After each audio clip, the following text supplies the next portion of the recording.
No, I don't think there's a way out of this. I think there's a day of reckoning. We're closer to that day of reckoning now than any other time in my career. What does that look like for markets, the day of reckoning? Boy, it's one time and I don't mind saying that, if I passed, it's okay. I'm very pleased to welcome back to the show a longtime fan favorite, good friend of mine, Peter Grandich, founder of Peter Grandich and Co. He'll be talking about the precious metals, base commodities, as well as his outlook for the economy. Welcome back, Peter. Peter's been calling for copper to go up. It's been one of his favorite metals for 2025, and copper just had its biggest single-day move in years, 13% climb just on Wednesday as Trump announced 50% tariffs on copper. We'll talk about that. Welcome back to the show, Peter. Good to see you. Always a pleasure to speak with you, David. Let's take a look at my screen here. Copper's been pretty much on a rally, on a tear all year since you've been talking about it on my show several times throughout the year. But let's just take the beginning of 2025. It's up, not counting yesterday's move, it's up about 26 or so percent, including yesterday's move. It's up it's up 40%. Yesterday alone accounted for 13%, the biggest single day move in years.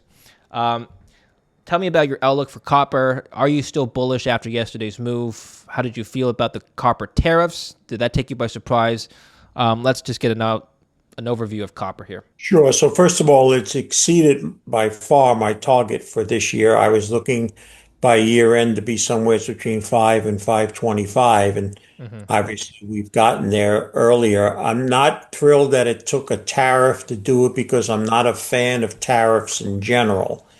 But it does point out not only the critical part of what we've argued to be long copper, what a critical mineral it was, but it's also now opened the door to a lot of generalists who may have not looked at metals in general or mining shares in particular, but because it's such widespread news, now they're looking and seeing and learning about this dramatic supply versus demand bullish scenario for copper. So overall, I think it's a positive. I would warn people to suggest that Trump has not lived up to many of his original calls on what he was looking for in tariffs, and any kind of stepping back from this will get the price to ease off. But I do think it remains in a solid uptrend, and even if he does that, I don't think we'll see much below 5. I think what we're also going to learn here is that this is going to put some serious cost problems for American builders and others who use copper. If he does leave a significant part of that number, it may not be 50%, say he settles on 20 or 25%, at a time when scarcity already of the metal was paramount, and therefore it will be inflationary no matter how you look at it. Well, the price hasn't dropped from yesterday's 13% gain. So it stayed relatively stable all throughout today and yesterday, signaling that the markets don't believe that the tariffs will be dropped anytime soon, Peter. But let's say he does settle on 25%, or even let's say he removes it altogether. One would think that the copper price will react to that, would it not? Is that not risk on the downside? Well, first of all, I wouldn't take 1 or 2 days. Right now, there's a few people who were short a few days ago who haven't had 2 good days. Yeah. So the reasons we could be staying up here, there are shorts that are in, a bit of a problem here. I think the more important scenario in this, and it broadens this story out way past just copper, it broadens the argument that I've been making, I think, since you started interviewing me, how precious commodities in general and certain minerals have become, and how short-sighted the world has been on what they assumed would be ample supply. And we're now realizing that's not the case. Copper is just one of several metals, particularly if you get into the more critical minerals, that people have now concluded that we don't have ample supply to meet all our needs. It also causes a much bigger problem, and which it falls into my bigger macro is that we're not winning friends doing this. I've already told you that I was a big believer in bricks. It was one of the main reasons why I got so bullish on gold. And I think that Trump has made a huge error coming into this with a big stick versus an olive branch. So while it's temporarily good for copper and underlining, it's going to open a lot of people's eyes to the story of copper. The idea of these swift and hard tariffs, I don't think are net positive for America over the long term. I believe me if I'm wrong, but I believe this is. Sorry, correct me if I'm wrong, but I believe this is the highest copper has ever been. This is Yeah, the I all-time don't. high for copper, right? Yeah, I don't believe it's been higher than that. Now, let me also add that when we were talking in the threes and fours and why I was so bullish, we talked about copper needing to get much above five and stay there before major mining companies are going to go around the world to look for new deposits in a world which has become much smaller for them due to political risk, social risk, economic risk, and quite frankly, much of the copper that is still readily available in the world is low grade and highly costly. And Yeah. this is going to assist finally more interest in copper, but it's not going to happen overnight. I'm just a little bit concerned about what this means for input prices for everything else that requires copper, all the electronics wiring in our homes and whatnot. When I started interviewing you 5 years ago in 2020, around April, around April, May 2020 is when I first started working with you, Peter. Copper was at 250 an ounce. It's now more than double that in the span of 5 years, less than 5 years. So I wonder what this means for everyday usage of copper in our consumer goods. Well, you can't get around it. That's why it's a critical metal. There's been some argument over the years. Sometimes perhaps aluminum can replace it, but if you're going to buy the bullish argument from the stock market, David, of AI and still electrical cars and things in that electrification, we know the grid in the United States is very old. I like to joke that part of it was installed by Thomas Edison. So there's going to be a great need for copper. And the price now is not yet at a point where people are going to have to find something else to replace it. You just live with it and build it into your cost. And that's what is going to transpire after this tariff news of it settles down, wherever the price may be. As you pointed out clearly, it's still doubled in 5 years. So, are you concerned about overall cost inflation trickling into the CPI because base metals are higher in price now? Well, I'm one of those people that don't believe what the government tells us. There's nothing I can see in anything that I've in my own personal life that I spend, which shows me that inflation's been only going up 2 or 3 tenths a month every month for the last 5 or 10 years. Sure. I do think that more importantly, as much of this is a potential inflation argument, it's really setting us up for more protectionism now. So what happens now? Let's just say Brazil, which is pretty upset about this, a big exporter of copper and all. Sure. What ramification happens to them? What do they then do that cause higher prices for us in other ways? So far, the argument and the stock market has accepted the bullish argument of Trump. Tariffs are great. Look at this money coming in. But how does it impact world trade and how net cost does that lead to us? I think the jury's still out on that. And I think when the jury does come back, it's going to show higher costs, not lower costs. Does this copper increase, notwithstanding yesterday's tariff announcement, but the rally in copper overall in the last 6 months or so, does it support your overall commodity supercycle thesis? In other words, are other commodities going to follow the same route? I think a lot of the key commodities, look, we've had great moves, but if you look to the investment world in North America, particularly the United States, it's a yawn still among the investment community. No one's yet sending off bottle rockets even after July 4th about gold or silver or platinum or some of the other commodities that have done real well. They're still caught up in the stock market world. That's what tells me that the commodity runs is far from over. But I think the missing ingredient in this, and you'll be talking more about this with your other guests, David, is the continuing decline in the dollar and how that's bullish for commodities as well. It's one of the reasons why that I began the year invested outside the United States when it came to general equities because of the feeling that the dollar was going to head a lot lower. It's already off. It's had its worst 6 months ever at the beginning of any year. it's due for a bounce, but eventually I think the dollar goes even lower, and that's bullish for commodities. Before we continue with the video, let me tell you about a very interesting company. Liberation Day crushed the copper price, as we know, from $5.71 a pound to $4.07 a pound. Copper continues to recover as tariff fears abate, trade deals are renegotiated, and the world economy gains traction. Today's sponsor, Gladiator Metals, that's GLAD on the TSXV, has a high-grade White Horse copper project and is well-positioned for the recovery.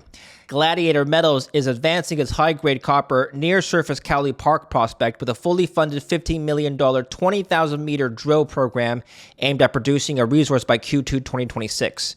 An additional 10,000-meter program is targeting highly prospective high-grade copper and gold trends along their 35-kilometer-long trend, hosting the past-producing Little Chief Mine.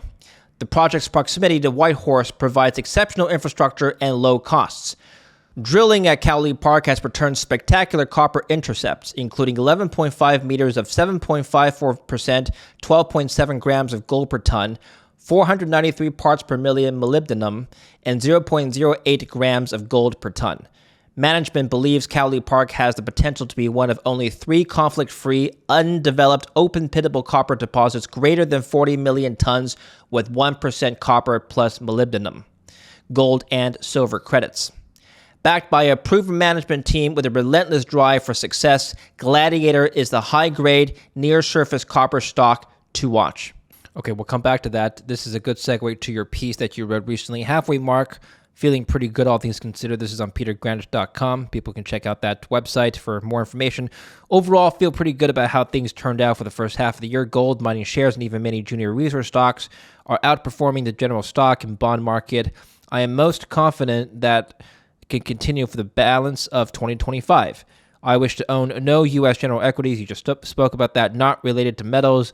I don't mind exposure to a few general equity markets worldwide, especially with the beginning of the end of the U.S. dollar now underway. Okay, let's get your evaluation of the first half of the year. Copper aside, how have things performed relative to your expectations? Well, the stock market has been down and up a few percentage points, something which I felt that by the end of the year, that's how it was going to end, almost as it started the year, a few percentage points either way. I do think that some of those, as you see in that report there, some of the concerns are getting worse, the debt crisis, the retirement crisis. Something that a year or so ago, not many people were speaking about when I did, but now has moved to the forefront. And that's the infrastructure and natural disaster crisis, these horrific problems that we've seen now, loss of life, great loss of properties, aided by natural disasters, but because of poor infrastructure, is also coming out to the forefront now. So I feel pretty good on the stance that we take. I don't see anything to have to change other than this. I'm really concerned about Trump posting today, as you and I speak, spending time talking about how well crypto's doing and how well Nevada and some other technology stocks are doing. I think the president of the United States has bigger concerns and should be more focused on other things. But he is somebody that has simply bet the ranch of his success based on the performance of the stock market. And why I bring that up is if he's able to force, which I think he's trying his best to do, a change in the Fed governor earlier than his term, he certainly is going to appoint somebody that's basically assured to start lowering interest rates, whether they're deserving to be lowered or not.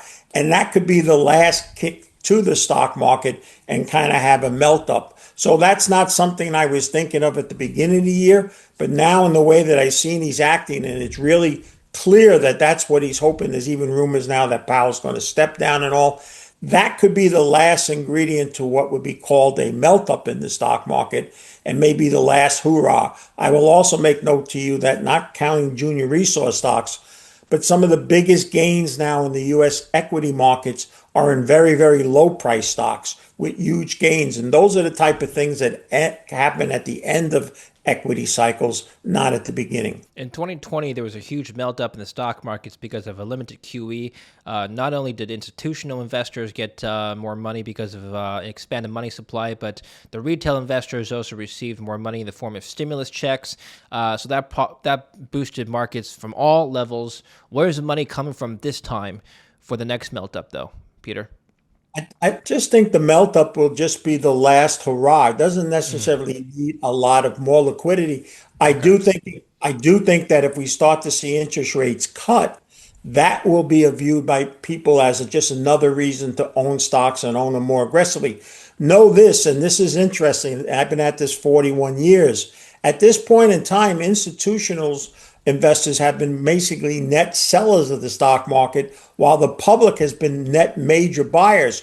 Normally, they are right, the institutions, and the public is wrong. If we do get a surprise and start seeing lower interest rates and the market starts to move, there's a lot of people short on the institutional side of the market, and that's how you can get your melt up if it's to occur. Any particular sectors within the equities markets that you think will melt up the most? Well, obviously, the ones that people are focused on, technology, that is Mm, clear where most people continue to be focused on AI, all the things related to it. I personally feel more comfortable outside the United States. In the last 2 decades, almost 2.5 decades, so say from 2000, we've had about $25 trillion of net money come from overseas into the US markets. We've seen a little bit go out early in the year, particularly some sales in treasuries. But with the dollar, if it is to continue to go lower, chances are we're going to see some of that foreign money pulled. And if we don't get that melt up factor, that's where the scenario of people that keep calling for this big downdraft in the stock market, I'm not one of them, but that's where they could end up being right. We're not there yet, but that's something you have to watch for. if you think this technology sector is gonna continue growing because of the reasons you stated, why aren't you, I guess, invested in that sector? You stated in your piece that you don't wish to own any U.S. equities not related to metals. Because So, the metals have actually done better. You mm, know, you remember now in 2021, I have to bring it up to answer your question. I sure. made it. I made a move that maybe one in 10,000 people did. I sold my general equities to own physical gold on the belief that gold itself would outperform both stocks and bonds. And it did by a factor of four. Then I went into the major producers because of the price is going so high that they have made such great free cash flow. I think that's going to continue for them. Now, of course, I focused on to the lower end of the most riskier side of that, and that's junior resource stocks. I feel much more comfortable owning mining shares at this point in time than I do a high flying technology stock. I can assure you there aren't many other people that have that same opinion, but I sit comfortable with that because I have been a contrarian my whole life. Do you think that gold has run up enough such that you're taking profits and rotating? You should be taking profits and rotating into other sectors, or do you still hold the do you still hold the same viewpoint that you did in 2021? No, I believe physical gold will go higher, but I believe shares in general will outperform it. The leverage now from free cash flow will give larger percentage gains to the companies that mine it versus the physical bullion. I still think it's going higher. The change for me, and you would know this as you've spoken to me, as you said, since 2020 is I used to say to about 3 months ago, owning silver was like kissing your sister. You'll remember that line more than once.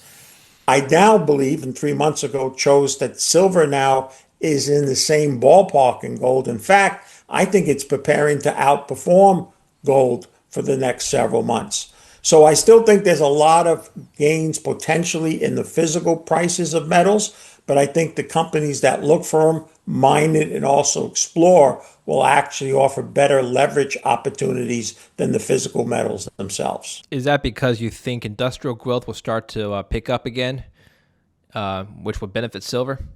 It's just of an interest that hasn't been there.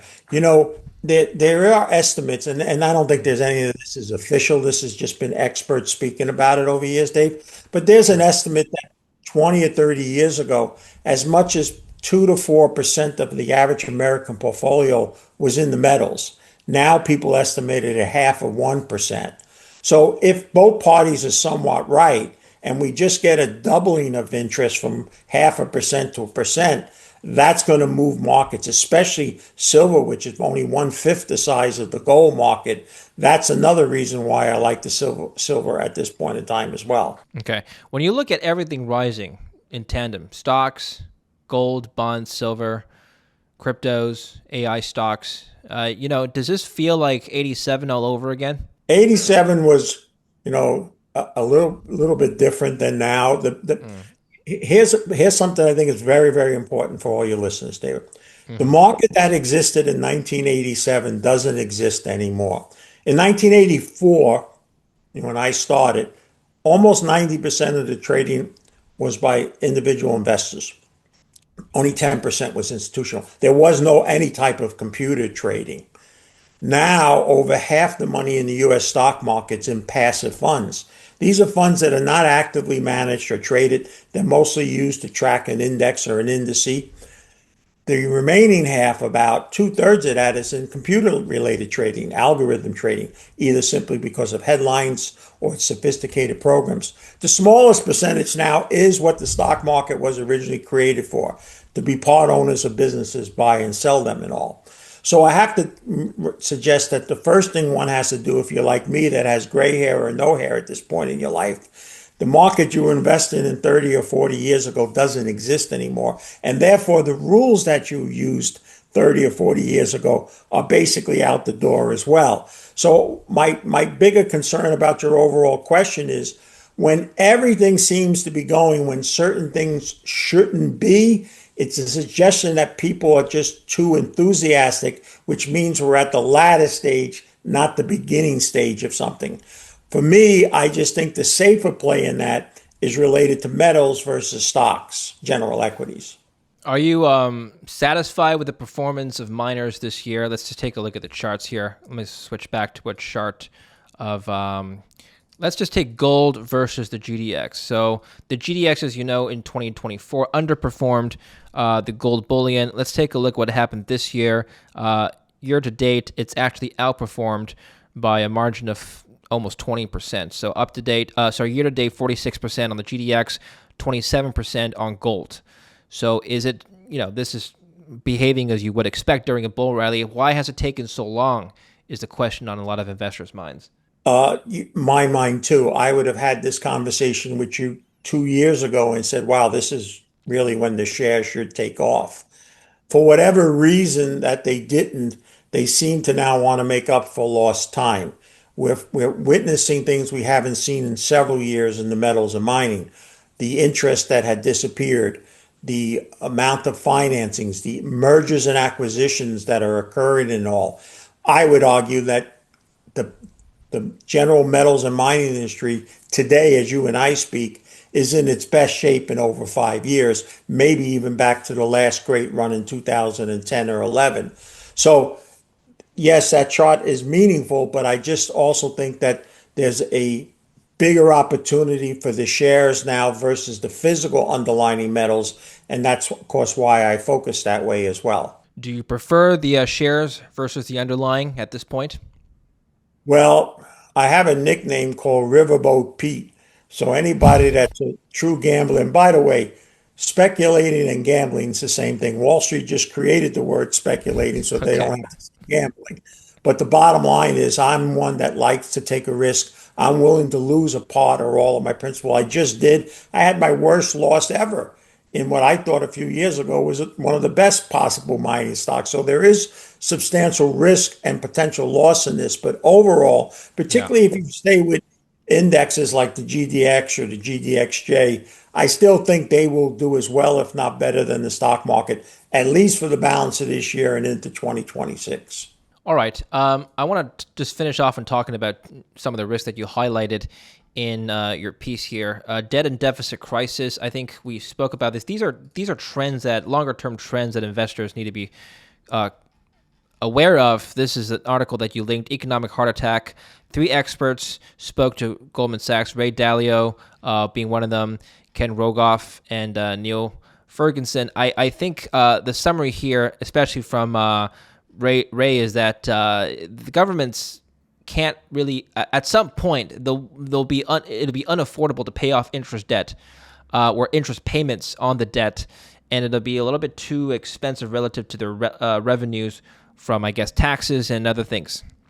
I mean, is this a trend that you think? First of all, 2-part question: is this a trend that you think is going to continue, or are we at a peak right now? And second, what does this mean for investors? Well, it's only going to get worse. But Donald Trump, and I do believe he believes this wholeheartedly, by the way, he believes he can grow ourselves out of this terrible debt and deficit mess. The problem is I don't think we could ever have enough growth without runaway inflation, which would negate a lot of that growth, in order to service and pay down any debt. I don't think in any lifetime, mine or yours, you're going to see any part of the national debt paid off. The question now that people are coming to is, are we getting to the point where we're going to have structural problems paying the interest?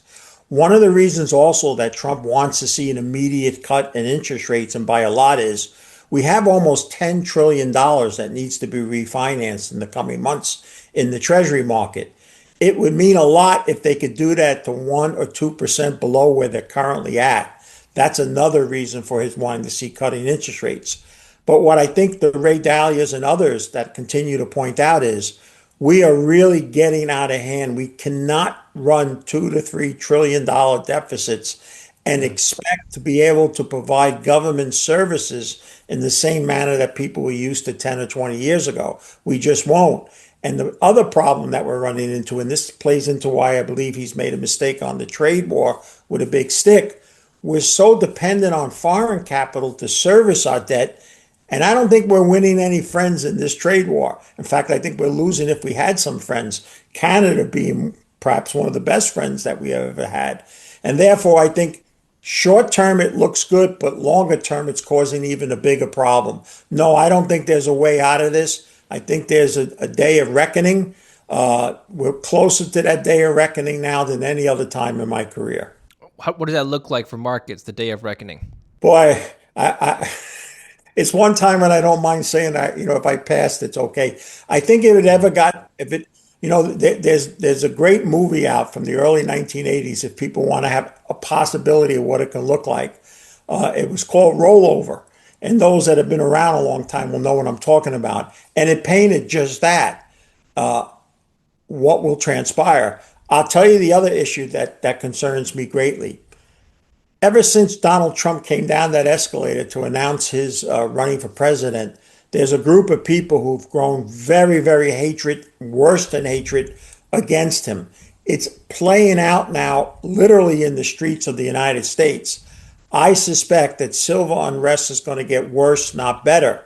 And if I'm correct about that, that will impact all the other things that we talk about economically, politics, and what have you. And so, therefore, I believe that Donald Trump is trying to turn the economy enough to where he can say, see, I'm really doing the right thing for most people. But there's a group out there that truly, really wants to see that he's wrong and will do anything to make it wrong.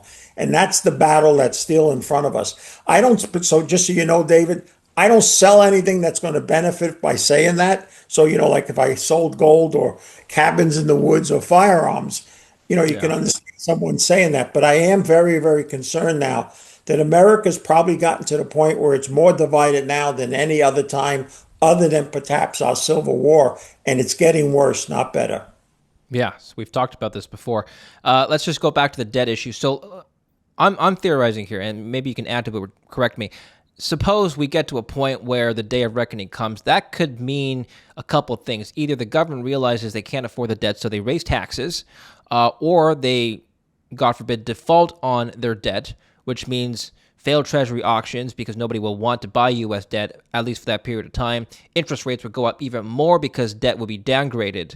Um, are these realistic scenarios? They're all part of what could play out, and one or more can happen simultaneously. I do believe this much. I don't think the government or any government would want to go through what we saw in the 1930s of a deep deflationary depression. I think they would choose the banana republic way of hyperinflation. Some would argue that's what Trump is going to do eventually anyway. And that's why he's so keen on trying to get somebody in there that's going to greatly loosen the money supply and also interest rates.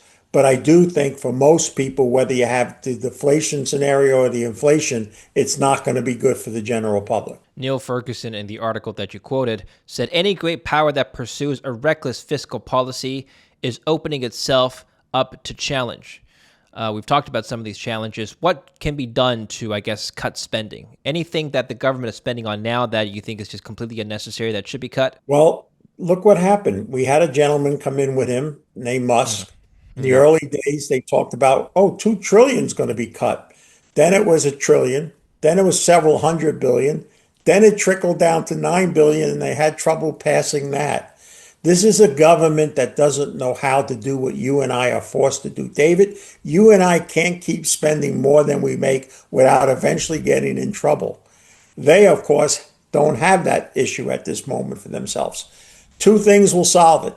They'll never do it, but it will solve it. One, we need to pass a constitutional amendment that the government, just like other state governments, we have to balance our budget. You can only spend what we have. Second is we have to create term limits so we don't have people going to Washington making a couple 100,000 and leaving with a couple 100 million. Until those two things change, I think we're always going to have these problems. The final problem, longer term trend that I want to just touch on. We've talked about this before, but it leads back to your halfway year review. Aging population, retirement crisis. This is not just a U.S. problem. This is a global problem. Fertility rates are declining across the developed world. People are getting older. If you look at the population pyramid, it used to be, that the largest cohort was between 25 to 40. Now it's starting to age more. And the dependency ratio, which is the ratio of people over 65 and under 14, that's getting closer and closer to 1 in many countries. In fact, in Japan, by 2050, the UN projects it'll be 1. Exactly. There's going to be 1 working person to every non-working person. What does this mean for society? Ultimately, how does this affect, how should investors prepare for this trend? Well, it's been one of the biggest things that we hop on in our planning group, and that is that two-thirds of Americans are working paycheck to paycheck. They are never going to live those beautiful commercials that the financial institutions run, spending their last 20 or 25% living in some sort of life of half luxury and all. The other issue now that we have is because we're living longer, you can see how it's impacting people. Just go to and I'm sure it exists in Canada as well. How many people well over 65, many who had to retire, had to come back in the workforce now or working in local stores and that kind of issues. Where it eventually comes to, and what concerns me the most is eventually what happens when the Pete Grandich, who's 69 now and somehow makes it to 79 or 89 and wants several $100,000 worth of operations. And some young guy at 39 years old who can barely put food on his table says, wait a minute, you want to raise my taxes again so you can pay for this old geezer Grandich to have some operation? Let him go. We will eventually have a battle of the ages over that. And not just here in the United States, but in other places. It's one of several issues, as you noted there, that I believe that we're in crisis here in the United States, that right now the stock market and those who play in the stock market are not focused on, but I believe they should start to look at it because these issues are no longer a question of if, they're just a question of when.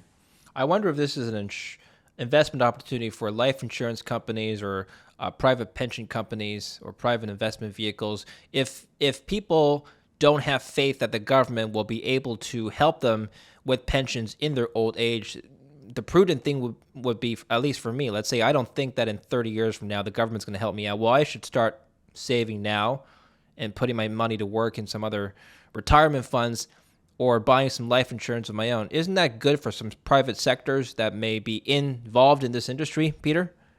Well, I'll just say that the biggest when historians look back, I'll be long gone. Maybe you'll still be around, Dave.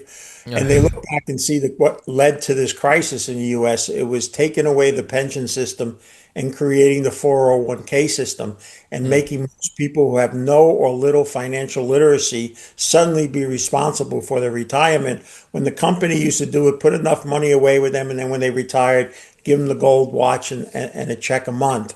The system of retirement needs a dramatic change, especially here in the United States. I'm on record, I've written about it. Social Security as we know it will not exist in the manner that we know it now in next 10 years from now.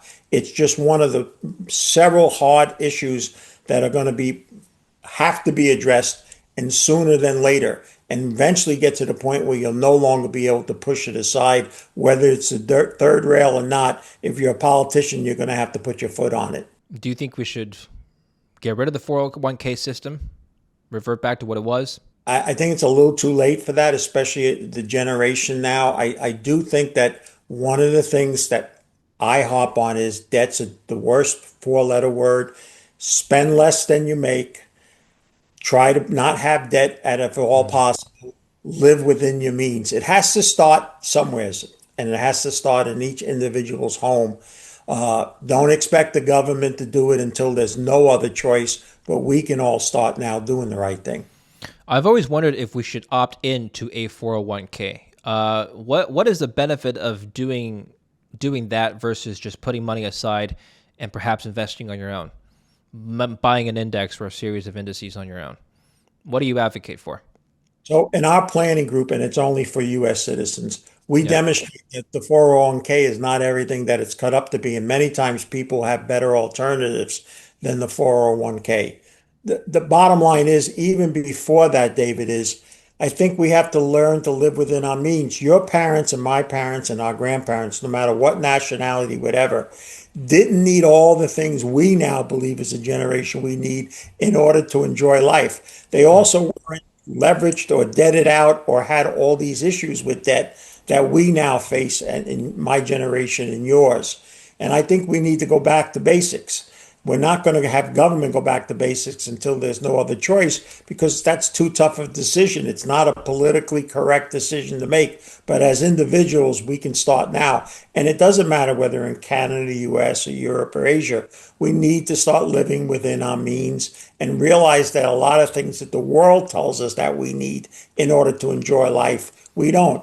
If we have a computer and can watch the David Lynn report, we got Mm. everything we need. My audience is pretty diverse in age, 25 to above 65 plus. Um, I wonder for the audience watching here, Peter, at what age should we be concerned about retirement or start planning for it? 25 in one day.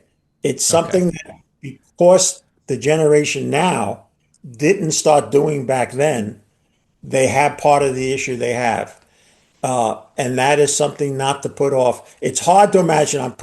Somebody probably said this when I was 25 and I went, yeah, right, old geezer. I remember when I was 25, nobody my age or myself was planning for retirement, Peter. Oh, what I'm just saying is, what I wanted to get to Yeah, is life goes a lot faster than you sure. imagine it's going to go. Yeah. And unfortunately, when it gets to the point where the things that you need and you should invest in, for instance, say life insurance, by the time you look to get it, it's hard to get because either your health turned bad, so the insurers are not going to insure you in the way that you would hope, or it's going to be too costly. When at a younger age, it's a much easier way to go. Mm. The simplest thing I would just say is sooner than later in regards to retirement. I think part of the other reason is when you're in your 20s, most people, now I'm not talking about, very successful people, but the average 20-year-old is just living paycheck to paycheck in the US and Canada. I remember I was at one point in my life, and so we weren't thinking about saving money for retirement. We're just trying to get by. But now that we're in our 30s, we have a bit of money saved up. What should we do now to prepare for, the next 30 years? How do we prepare for retirement? You prepare by first budgeting. One of the first orders of business in our planning group, no matter who they are, even the professional athletes that I've dealt with, you need to budget. You have to see how you're spending money. And people are shocked when they find out how inefficient they are. Uh, just to go off go off tier here for a Sure. minute. Two of the most important things that you can learn about is called LOCs, lost opportunity costs.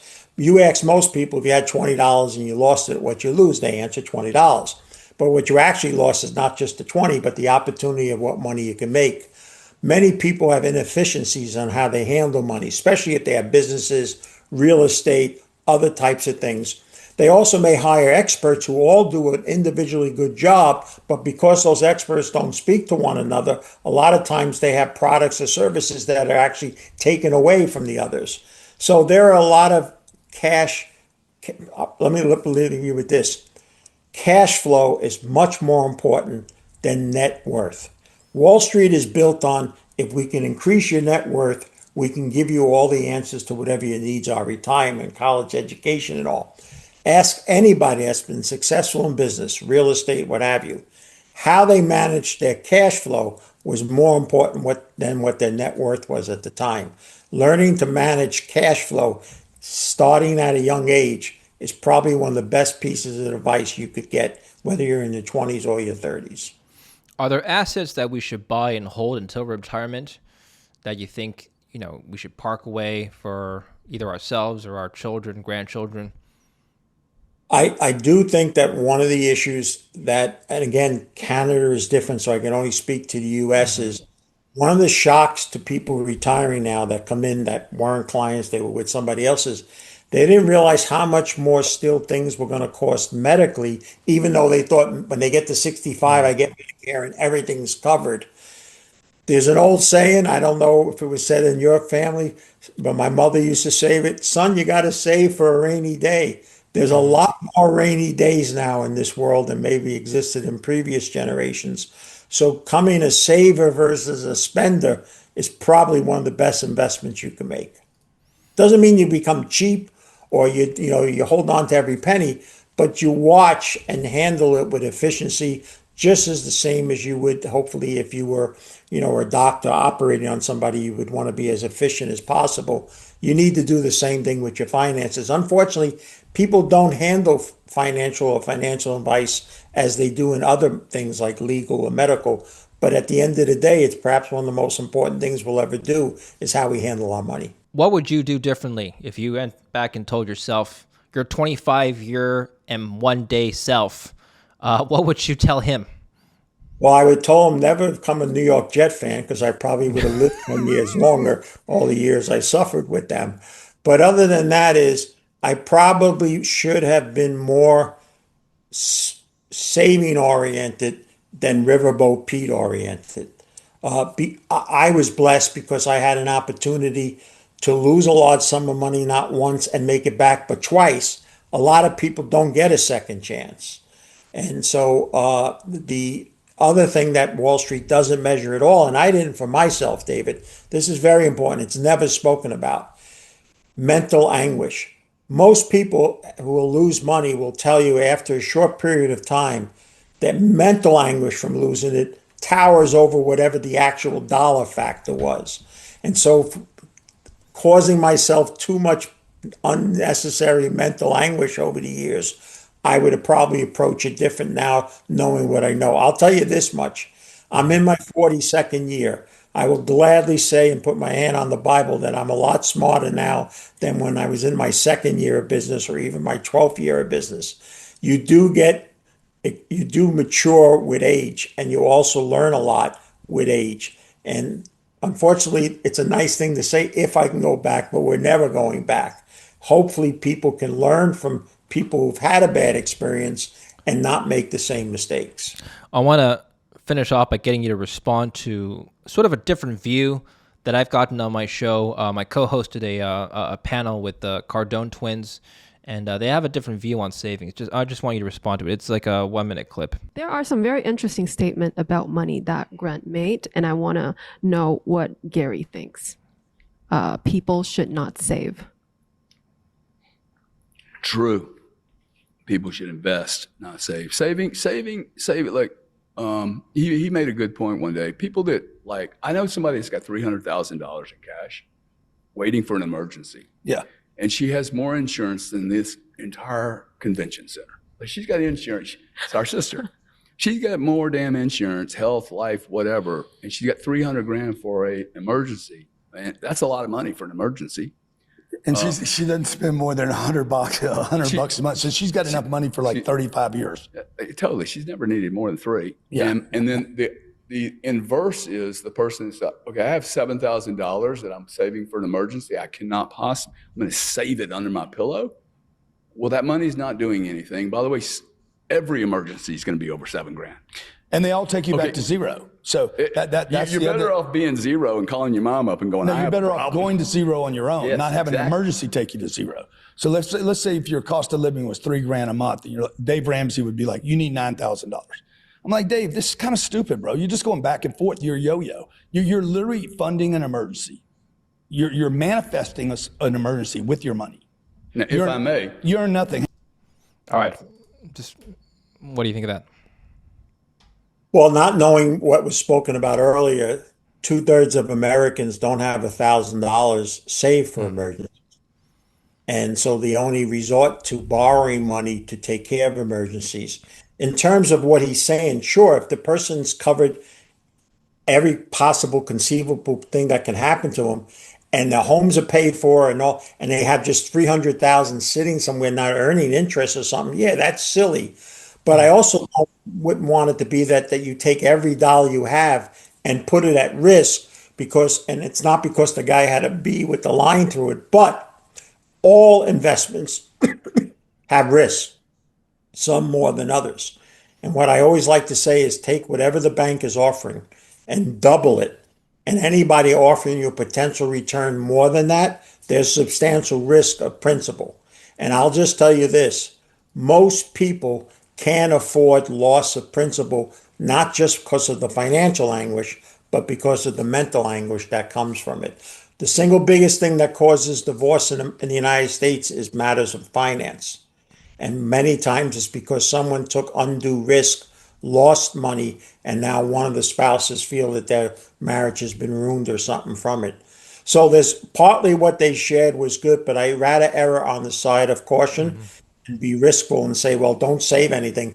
Put all the money to work. No, I think you need to have some money for emergencies. All right, so we have to have a balance. Good. Peter, where can we learn more from you and study your work and learn more from your retirement planning group? Well, petergrandich.com, actually, the website is where I focused on that. And my X page, I talk more about the markets, junior resource, things of that. And of course, I have a YouTube channel. All right, we'll put the links down below. Make sure to follow Peter there and learn more from his wisdom. Always appreciate having you on, Peter. We'll see you soon. Take care for now. Thank you, David. Thank you for watching. Don't forget to like and subscribe.